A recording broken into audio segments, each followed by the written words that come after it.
வாலிப சகோதரா சகோதரி, சத்துருவன் வாழ்க்கையில கை வைக்க விரும்புகிறான். ஆண்டவர் சொல்லுகிறார், வசனத்தை கொண்டு உன் வாழ்க்கையை காத்துக்கோ. ஆமீன். என் ஆவியை கொண்டு உன் வாழ்க்கையை காத்துக்கோ. ஆமேன் ஆமேன் ஆமேன். ஜபத்தை கொண்டு உன் ஆவியை காத்துக்கோ. சிதறடிக்கிற முகத்திற்கு முன்பதாக வருகிறான்.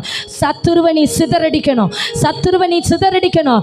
ஆமேன் ஆமேன். பலி அல்ல, கீழ்ப்படிதலோடு தேவ சமூகத்தில் நில்லு, கீழ்ப்படிதலோடு நில்லு.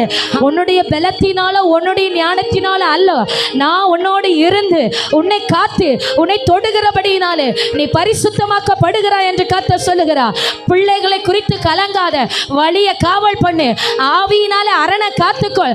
பிள்ளைகளை நினைத்து திதைக்கிற ஆத்துமாவே, ஓ பிள்ளையை நினைத்து கலங்குகிற ஆத்துமாவே, சத்துரு உட்புகாதபடிக்கு, சத்துரு எல்கைக்குள் வராதபடி, சத்துருவும் வீட்டுக்குள் புகாதபடி நீ ஜெபத்தினாலும் ஆவியினாலும் வசனத்தினாலும் உன் எல்கைகளை காவல் பண்ணு என்று கர்த்தர் சொல்லுகிறார்.